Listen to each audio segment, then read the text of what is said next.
All right. Hey, everyone. It is Joe Martucci here. Good to be with you as we talk about what we can expect for the rest of our hurricane season and talk to you a little bit more about the impacts of not only here at the Jersey Shore, but across the East Coast. Of course, hurricane season runs from June to the end of November, but, and we'll talk about this in a minute, most of our activity is happening now as we go into the late summer and the early fall. So, let's get into it here. Like I said, we will discuss our very busy 2024 hurricane season.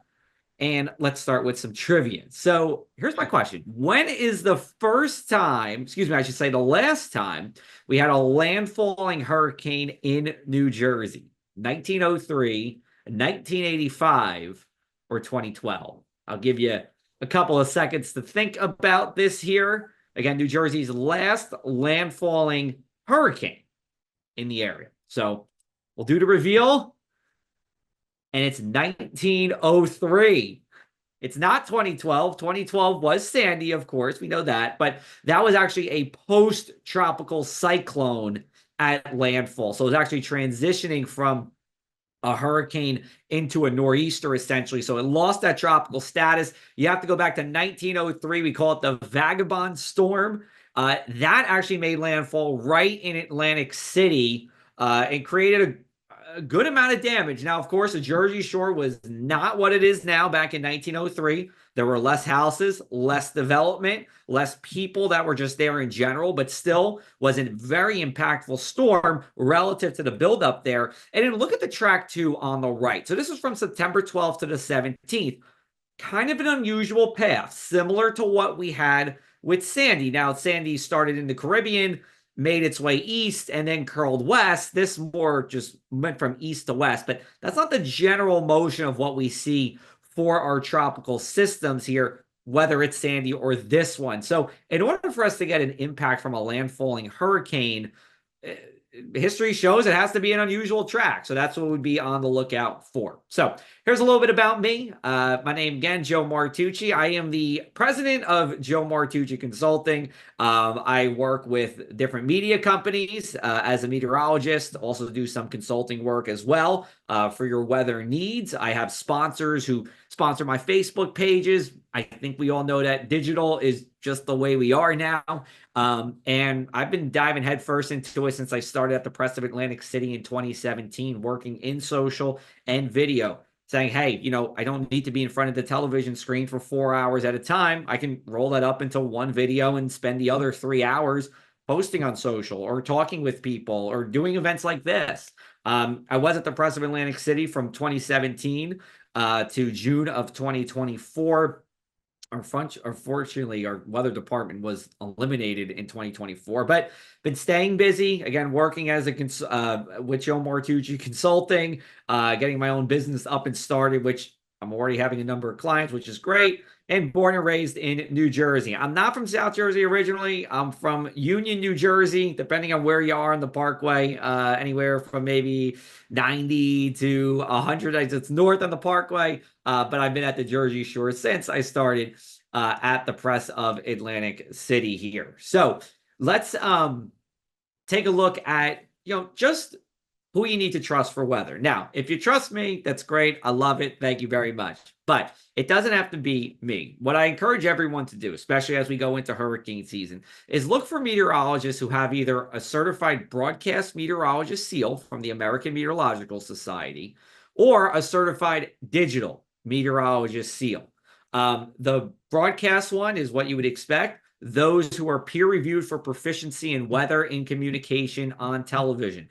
There's only about 1,100 people nationally who have it. I have one of those seals. I earned that back in 2022. And then the digital seal, same story, but just doing this on digital-first platforms. So whether it's your own YouTube channel, you're working as like I did at the Press of Atlantic City for 7 years, or doing something on my own, there's a certified digital meteorologist seal, and I was fortunately honored with the first seal back last year. So I'm the only one in New Jersey with both as of right now. We're going to get more, of course, who earn it across New Jersey and beyond. But when you're looking for someone to trust, again, doesn't have to be me, but you do want to trust your source. And seeing someone who has those seals you know that you're getting someone who not only knows their stuff, but can communicate it either on digital platforms in the case of the digital seal and or the broadcast or television platforms with that broadcast seal. So usually if you go to their biographies for meteorologists, they'll list them there. It might be on their social channels. I have it on my social channels. When I write for Sure Local, you'll see it there as well. But there's a few different ways to see that. If you want to follow me, this is where you can follow me. I'm pretty much everywhere. From Facebook to Threads, Instagram, X, and TikTok. I have my own YouTube channel too that I've started up over the summer. If you look up my name here, Joe Martucci, you can find videos there. Facebook has been tremendous. A community of over 12,000 followers. Again, there are groups and businesses who are sponsoring my Facebook page. If you want to be one of those, shoot me an email or find me on Facebook at JoeMarkWX. You can go to my link tree at the bottom. There you can email me. But I've worked with small businesses all the way up to big businesses. And if you're interested in reaching really about 2,300 people or more a post, give me a shout. All right, so let's get into hurricane season. And before we fully dive in, I want to show you this graphic. So we got tacos here. It is Taco Tuesday as I'm recording this, so very appropriate. But watches versus warnings. I still, I get questions over time. Hey, Joe, we're in a severe thunderstorm watch. What does that mean? Well, watches mean that we have the ingredients available for that type of weather. Or in this case, in the tacos, you have your shells, you have your chopped meat, you have your tomato, lime, et cetera, et cetera. When it's all put together and when it's happening, that's when we're in a warning. So you got your full taco there, ready to go, ready to be eaten. Looks pretty good to me. That means it's time to if you have a safety plan, you're enacting that safety plan now. Let's think about it from the hurricane perspective. A hurricane watch means, hey, hurricane looks possible to impact New Jersey in the next 48 hours or so. Make sure you have your evacuation plan ready to go and you're preparing your house for a hurricane. When the warning comes, it's too late to evacuate. It's too late to be preparing your house. Now's the time where you need to get to your safe space and stay there until the storm passes. Now, there's also advisories as well. There's no hurricane advisories, but there are things like coastal flood advisories that you'll see. That means that it's a significant inconvenience. In the case of a coastal flood advisory, usually means minor flood stage, the kind of flooding we see a few dozen times a year. If you had to go to the taco analogy, maybe those little mini tacos you get at weddings sometimes during the cocktail hour. But it's something that is an inconvenience, but not a significant threat to life and property. In terms of the 2024 hurricane outlook, this was a video I did with my colleague, Sean Sublett, back in the spring when I was with the Press of Atlantic City. You can hit the QR code there to view the YouTube video about it. It really broke down what is, and has been an active season. So, Colorado State University is really the gold standard, along with the National Hurricane Center, for hurricane season forecasts. Now, you might say, Joe, why is a doubly landlocked state putting out hurricane forecasts? They're in Colorado. Well, like most things in life, it had to do with the money. There was money available for hurricane forecasting, and Dr. Bill Gray, who's since passed, when you think about the titans of hurricane forecasting, he is on that Mount Rushmore, and they forecasted the stormiest prediction in 40 years. They weren't forecasting a record high hurricane season, but in their 40 plus years of predicting, this was the highest they put out, and pretty much the same for the National Hurricane Center as well. So we take a look at the named storms, 23 named storms, 11 hurricanes, 6 of them major hurricanes. But Colorado State also breaks this down by county as well, and the risk for a tropical system. So this is a tropical storm all the way up to a major hurricane. It is above the average, but thankfully it's still less than a coin flip. We're talking about roughly a 1 in 4 or, maybe a 3 in 10 chance of seeing some kind of tropical system either making landfall or within 50 miles. Now, we take a look at the hurricane climatology. It's late August as we're recording this. We are in the midst of our most active time of hurricane season. From mid-August to mid-October, that is where the majority of these hurricanes or tropical systems develop. And we are ahead of schedule. Now, I will say this. As of recording right now on August 27th, we are not at the pace that Colorado State and the Hurricane Center put out in terms of, how active. We're running a little bit behind, and we should be thankful for that. But it's still above the average. When we had our last tropical system, Ernesto, that formed a few weeks ago, that was about 3.5 weeks ahead of our average fifth storm. And in Beryl, Hurricane Beryl, that's been our biggest so far, again, as of late August. That set the record for the earliest Category 4 and earliest Category 5 developed hurricane on record, going back to the mid-1800s. So it has been active. It's, a little bit slower than the forecast, but still an above active season. And most of the hurricane activity happens after August 1st. I said mid-August to mid-October. That's true. But 90% of all hurricanes happen after August 1st. And that yellow line is where we are today, nearing that peak, which is on September the 10th. Here's a look at our hurricane names. We got up to Ernesto. We borrow from the 2018 list. Every 6 years, we go through the same hurricane list. These names get recycled. However, some storms get retired if they're especially impactful.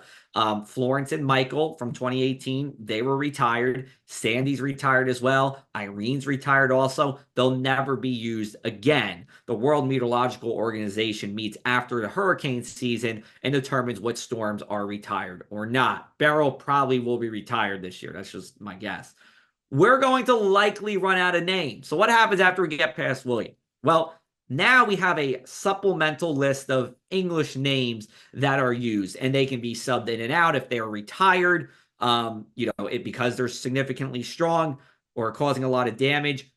2020 and before, we used the Greek alphabet. I could tell you the whole story about it, but long story short, we retired it because in 2020, there were too many storms. We went too deep into the Greek alphabet, and we just didn't plan for what would happen if we had a number of storms in the Greek alphabet. And not only that, but big storms as well, not just these little puny tropical systems that are just fish storms spinning out in the Atlantic Ocean. So some closing hurricane thoughts. It only takes one storm for it to be active near you. We go back to 1992 hurricane season. There were only 4 hurricanes this year. It was significantly below average, both in the terms of named storms and hurricanes. But what happened in 1992? The most significant hurricane to hit South Florida on record, and that was Hurricane Andrew. And here are the photos from Hurricane Andrew in South Florida. It rewrote the books in terms of literally the building code books for how to build for hurricane force winds in South Florida, and we still borrow from that today across the United States. But again, that was during a relatively inactive season. Also, it's not just the wind, it's the water. Most of the fatalities, unfortunately, are from the water. So you want to make sure you're getting onto the second level, of your house. If you absolutely can't evacuate, you want to evacuate first. If you're told to evacuate, do so. At the very least, though, you want to get away from that water because that is our biggest killer, unfortunately. And sometimes it's not even what happens during the storm, it's after it. And when I say we, us in the news media, we as a collective society, we focus so much on the lead up and during the storm. Sometimes we're not thinking about what happens afterwards, and things like downed live power lines, or residual flooding, or running a generator in your garage because your power is out can cause additional fatalities. So once you're through the storm, it's not over yet. You want to make sure you're on high alert for a few days after the storm if we're getting something like a Sandy again. And then finally, to end on a light note, but also a serious note, we actually do a pretty good job at evacuating because we do it every Sunday during the summer.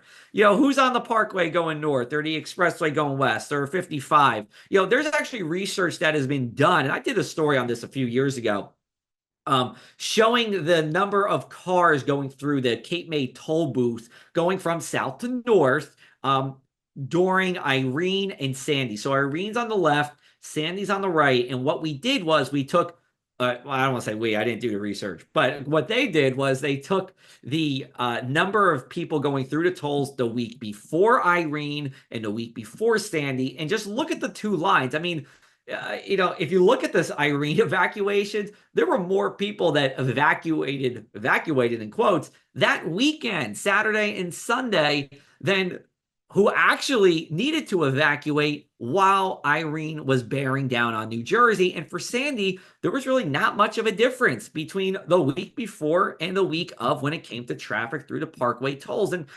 I don't know what the whole shore would be like with these numbers, but I have to imagine it's fairly similar. Our biggest choke point at the Jersey Shore is Long Beach Island because there's only one way in and one way out. So that is something that, if you're looking at the shore, that's our biggest concern. But, Atlantic City has multiple routes in and out. Of course, the Cape May County beaches, they can come out, right, and then out multiple ways into Cape May County and Cumberland and inland. And you go up to Monmouth County as well. Good road network there. Same thing as even for Northern Ocean County. So in closing, we always want to be on alert. It is a high impact hurricane season, generally for the Atlantic Ocean. It may not come into those initial forecasts, but it's still going to be an above average season and is, as we speak, an above average hurricane season. So if you want to see my work and stay in touch, you can hit the QR code on the left. I also have a survey for you as well. If you want to hit it on the right-hand side, you're more than welcome to. But I thank Jeff for asking me to come and speak about hurricane season. It's always great to be here at the shore and in my new career, in my new steps in my career. Jersey Shore is still home to me. I want to be here with you guys, and the community has really been great to me. And as someone born and raised in Jersey and used to, vacation at the shore every summer, it's really a dream to be here. So thank you so much for the time, everyone. I appreciate it. Great. Hey, Joe, there's one question I have. Sure. And I really want to thank you for the overview and very fun presentation. But okay, a storm's coming. Yeah. Whatever the new Sandy, right? Right. How would you recommend a resident of the Jersey Shore area stay abreast of what's coming? What's the best resource? Do you provide information about incoming storms? What's the best way that someone can stay plugged in? Yep. So, the National Hurricane Center, hurricanes.gov, is the official source of all hurricane watches and warnings and storm surge watches and warnings. And they are updating where the position of the storm is and the data. I encourage you to follow me. If there's a Sandy-like storm, I will be updating and probably not sleeping for days. And talking to, everyone and helping you out with your needs as well. So, if you follow my social channels, that's going to be a great source of information for you. I'll be talking with you then. And then hurricanes.gov is the official, again, watches, warnings, alerts, and the position of the storms. So that is what I would recommend, Jeff. Thanks a lot. Great. Great presentation. Thank you. Thanks, Jeff.